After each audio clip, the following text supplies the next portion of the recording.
Hello and welcome to my channel. If you're new here, thank you for clicking. It means a lot. Now today I am going to talk about some of the crazy cast member stories that I experienced while working in Walt Disney World. If you're new here, I worked in Disney from spring of 2017 till spring of 2018. So I was in Disney working, living for a whole year. It is as fun and terrible as it sounds. So the last few days I've fallen into like a YouTube hole where I've just ended up watching tons of videos from past cast members telling their, crazy stories about customers or crazy experiences that they had as a cast member. And I was like, I've never done that. And I have a lot of stories, probably too many to have in one video, but I'm going to tell you a couple now. And if you guys enjoyed, I will make a part 2. Okay, so let's take a little trip down memory lane and let's start with the Chris Evans burrito story.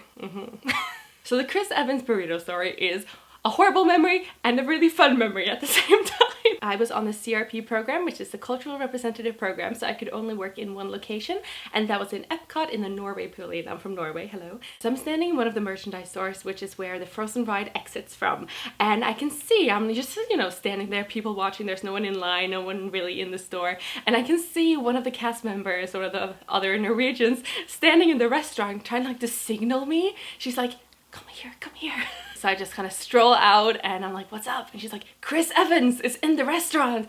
And I'm like, oh my god, and I can tell it's Captain America. I'm a huge Chris Evans fan, so I was like getting really, really excited because if they're in the restaurant, that probably means they're gonna go through the ride and the ride exits through the shop. So the chance of seeing Chris Evans was quite high, and you have so many celebrities encounters in Epcot, especially in my location because the Frozen ride is so popular. Like 40,000 people come through every day. So the chance of seeing someone you can recognize is quite high. I was just really hyped up about maybe seeing Chris Evans, but then again, there's so many people, you might not see them. 1 or 2 hours goes by and I have a new position now. I am right outside where the Frozen ride exits from, and I am in the position merchantaining, which is you're entertaining with merchandise. It's great. I was often known for just, carrying a Sven plushie on my shoulder. It sounds dumb, but it was very popular with the kids. And I have a massive roll of Mickey stickers on me, and I was making sure every single person exiting this ride had a Mickey sticker on them, because I thought that was a really fun part of the job, just putting stickers on people. They loved it. Kids, I would just cover in stickers, and they were like, Mom, look at me, I'm a sticker child. So I'm handing out all these stickers and a huge family comes out and there's tons of kids, so obviously I do the sticker thing. I just hand them all stickers, and one of the adults is like, oh, can I have a sticker too? And I'm like, of course you can have a sticker. You get a sticker. Oh, you sir, you get a sticker. Here you go. And you sir, here, Chris Evans sticker for you. Everyone in this family, which I assume is Chris Evans' family, got a sticker. But Chris Evans looked me dead in the eye. Obviously, I didn't say Chris Evans, but he must have seen the pang of fear in my eyes as I offered him the sticker, and he's like, no, thank you. In a polite way, but I was still just my heart broke, so I wasn't expecting it because it'd gone so many hours. I was like, oh, he's probably already out of, out of Norway pavilion by this time. So yeah, Chris Evans declined my sticker, so that was a hard moment. They left, I got my break slip, and I went to sit in the back room. We didn't really have a break room right backstage. We kind of had to go to another place, which was always very crowded, so I just usually just sat down on the concrete floor backstage, very glam, kind of like I'm doing now, just sat on the floor, and I unwrapped my huge burrito that I had made that morning. I actually made my lunch, I was very proud, and I'm sitting alone in this concrete room, which is so depressing, just ready to eat this burrito. And I take the biggest bite of my life because I was starving. Take the biggest bite and I look up and Chris Evans is just in the room. He'd opened the door, and this is probably because he was getting crowded in the store, so they must have left and then come back, and then probably he got crowded, so the VIP guide, which usually follows these celebrities around, said just stand backstage for a second. So I'm there mid-bites of a burrito. That's a messy thing to eat anyway, a burrito. And Chris Evans is just staring at me. And I don't know what to do. I'm scared to eat. When you're in a movie theater and you're getting popcorn, suddenly there's a quiet scene and you're just and you kind of just let it separate in your mouth. That's kind of what I was hoping to do with this burrito, because it's Chris Evans. I love Chris Evans. And he's just in the room with me alone and I can't say anything. It's a very painful painful memory. And it was just probably like a good 2 minutes where I was just sitting there. And the way I was sitting, I was against the wall, so I can't look anywhere else than just forward where he's standing. It was terrible, guys. It was absolutely horrible. So I think that was my worst like celebrity encounter, just because it's a tiny room and he was just right there and I'm with a burrito. So the next story that I wanted to tell you is actually regarding a customer or a guest. If you're known to the Disney lingo, if you are a guest, you're a good guest. If you're a customer, you're a bad guest. Like, that's how we sort of signal to our managers if we're having a difficult guest. We will say, "Hi, I have a customer," instead of guest, and then the leaders would know that, you know, okay, so this is a serious issue. I need to step over there straight away. If you didn't know, now you know. This guy was definitely a customer. I think he is actually the worst customer that I've ever had, and I've had a lot of bad ones. So when I wrote down the names of the stories that I wanted to tell, I titled this story Evil Licorice Dude. It was a completely normal but rainy day at the Norway pavilion, and I was standing in the room with a big troll, which is where they have all the snacks, and this guy just kind of runs into the store, goes straight over to the candy section, and he's like acting very like so I noticed him straight away, and he had like a big headset with like, what's it called, Bluetooth, when you're like, do people even have that anymore? Like people, yeah, he had a Bluetooth set connected to him, and he's like like while he's going through the store, and he's like rummaging through the candy. He marches straight over to me and he's like, "Where is the pink licorice?" Even though I know this is going to be a horrible interaction, I keep my Disney smile on. I'm like, "I'll help you, sir, to find what you're looking for." And we go to the candy section. I'm like, "So what exactly are you looking for?" And he's like, "The pink licorice." He's so aggressive, and I haven't even been able to like try and help him yet because I don't know what he wants. And he points out this candy that is called Lakkerol, which is not even Norwegian. I believe it's like, where is it from? I have an example here for you so you can visualize it. So this is the pink licorice. This is Lakkerol. It's from Sweden, so it's not even from freaking Norway. We had loads of this Lakkerol in different flavors, but unfortunately on this day in the stock there was no pink Lakkerol. And this guy's like, "You have all the flavors except the pink. I bought a ticket specifically for this park to get the pink Lakkerol." Okay, so my acting is terrible, but this is a grown man, like with a beard, like, you know, a grown-up. I tried to explain to him like, "Okay, so we don't have any up here, but I can go downstairs to the stockroom and have a look for you because we might have been out, but now they might have got a shipment, so I'm gonna go and check for you." So I go and check really quickly. There's only one place it could be, and it wasn't there. So we're out, and I let him know, and he starts freaking out. And he's like, "You have to pay me back because I bought a ticket for Disney just to buy this, and it's raining outside. I had to walk through the park from the front in the rain." I call my leader and I'm like, "Hi, can you come over here?" This is my leader, Christy. She's absolutely great. She used to be a CRP right before she became a leader, so she knows all about, you know, the difficult guests. And he starts screaming at her, and she does the same thing as me. She tries to inform him that we don't have it, unfortunately, and we don't have it in anywhere else in the park either, because it's like a specific candy to the pavilion that I worked in. So he's a little bit screwed, and we're trying to come up with solutions for him, suggesting that when we do get them in stock, we can let him know, or maybe he can like buy them and we can ship them to him, or like we're trying to give him every option. And suddenly he's like, while I'm explaining this, he's like, "Shut up, I'm talking to my wife." And I'm like, "Your wife isn't here." And I remember he has a freaking Bluetooth set, so he's like yelling at his wife as well as me, and he's like, "My wife is pregnant, she's craving the pink Lakkerol."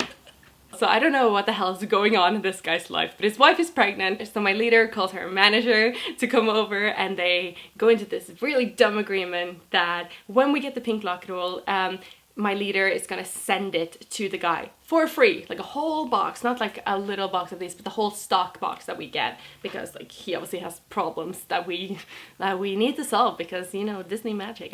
He gives his information to my leader and he storms off. 2 months later, I'm standing in the same position, and guess who walks in? And you know when you can feel something's wrong? I had like a feeling that something was just about to happen, and it was like he entered the store and it was like a cold chill that hit me, and I'm like, "Oh God, he's back. And at this point my leader had nightmares about him. Like he was so scary. He was just yelling. I wish there was like security tapes of this somewhere that we could rewatch because it was just hilarious and dumb. So he storms back into the store, right over to the candy aisle, and we have the pink Lakkerol. However, my leader never sent him anything. After seeing the candies, he storms over to me. He's like, you didn't send me the pink Lakkerol. I'm like, I just work here, dude. Like, and I was like, I wasn't really aware of exactly what kind of deal you made with my leader. And he's like, he's cut me off and he said, call the Mexican. My leader, Christy, is from Mexico. Call the Mexican. And I called Christy, poor thing, and I let her know. I was like, I didn't even say his name. I was just like, he's back. And she knew exactly who I was talking about, and she ran over. But she came with like an army. She came with like 4 other leaders and managers and everything. And I just remember they just ended up handing him so many free candies, and it was ridiculous. I was still so annoyed over the fact that they just do that just to avoid a confrontation. Like, this guy did not deserve getting free stuff. I don't know, that story just kind of stuck with me, and I'm still, to this day, I have like a feeling that he's gonna find me and just go, where is the candy? That was the story of the Evil Liquorice Man. Unfortunately, we had a lot of people coming in being very demanding and wanting free stuff and being completely outraged that I personally didn't stock something. And I'm like, I don't order stuff from Disney. Like, literally, I just work in the store. I understand it's frustrating, but there's a way of talking to people, and you should never start off an interaction with someone by screaming in their face. And as I said, like, he was being very mean. Like, the fact that he just said, get the Mexican one, that still annoys me to this day, that he can get away with saying stuff like that and just get free stuff. So yeah, that's one of the bad sides about Disney, that you just sort of, yeah, they just throw free stuff at you if you make a fuss. The next story I have titled Pin People. In Disney, pin trading is obviously a huge business. Like, it's a whole side business. Like, I came to Disney thinking I would just do normal job things. I didn't think that 90% of my job would be pin trading. Don't get me wrong, I love pin trading. I feel like most of the best interactions I had with guests were through pin trading, because you get to talk to them, you get to have so many cute kids just like be so happy that you have that one pin that they want, and it's just very cute. Now, pin people, and when I say pin people, I mean the bad pin people, because you have the normal people who are just normal humans trading pins, and then you have the pin people, which are like, pins are their life, and while they're in Disney they just need to get the pins on all the pins. And the way pin trading works, like, if you work in merchandise, you have pins. I was always in merchandise, so I had pins on me at all times. You were kind of required to. I don't think we were actually allowed to be on stage without our pins, although a lot of people, cast members, hated pins and kind of just accidentally left them at home for some of the reasons that I'm gonna mention now. Now, the way I had my pins, I had a belt on my big Norwegian dress, and on the belt I would have like a little tiny like pin shield, pin board. It's like a little square cloth. I'm terrible at explaining this. A little cloth square where I would have tons of pins. I think you could have 12 pins on it at a time or something like that. And it's attached to my person, my waist. You can tell who wants to pin trade with you because they'll be like staring at your waist from like across the room, and you feel that glare. It's a weird place for someone to stare, because it's not like as a girl, you're kind of used to people sometimes staring at your boobs, but when it's like your waist, it's kind of weird. So yeah, you would have the pin people kind of stare at you from a distance and be too shy to come up to you, and then obviously the second I noticed, I would be like, how's your day? Oh, are you pin trading? I have pins, like I did notice. Or you can have the option of having a lanyard around your neck. Now, my biggest problems with the pins on my waist, other than people staring at my waist, is that people would just walk up to you and try and grab it, not like steal it, but just walk to look at the pin. People would just pull it, and they're like pulling me with it, and I'm like, it's so disrespectful. Like, don't pull me, like, don't do that. Like, it's a part of my outfit. Like, don't pull on it. So and as I said, you could have a lanyard as well, and I did have a lanyard in the beginning with pins on it, but I realized quite quickly that people would just grab it and you're just like pulled forward, and it's quite intimate as well, because if someone is holding something that's attached to your neck, you're like this close to them, you know?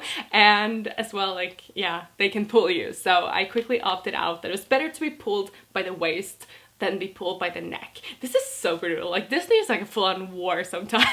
The reason I'm going on of the pins, because I want you to understand how important pins is to people and how disrespectful the pin people can be. In the store one day, and I'm in my favorite position, which was merchantaining, which I've spoken about before. Merchantaining, you're just walking around, and this guy taps me on the shoulder, and he's like, "Excuse me, there's something wrong with my wife." And I look over, and the wife is literally passed out on the floor, and I'm like, "Oh yeah, something is definitely wrong with your wife." So, and she's like, you know, when people pass out and they're like sort of like, oh, groggy, kind of waking up, she was at that level. So I'm like sitting next to her, the husband is like freaking out, he doesn't know what to do, so I'm like, "Are you feeling okay, ma'am?" Like trying to make conversation while my coworker is calling 911. You have to call 911 so many times while working for Disney. It's ridiculous. So this was like old news at this point, because everyone's dehydrated. I was dehydrated, the guest was dehydrated, people just pass out everywhere. So I'm sitting on the floor basically holding this woman's hand, being like, "It's gonna be okay. The paramedics are coming in a few minutes.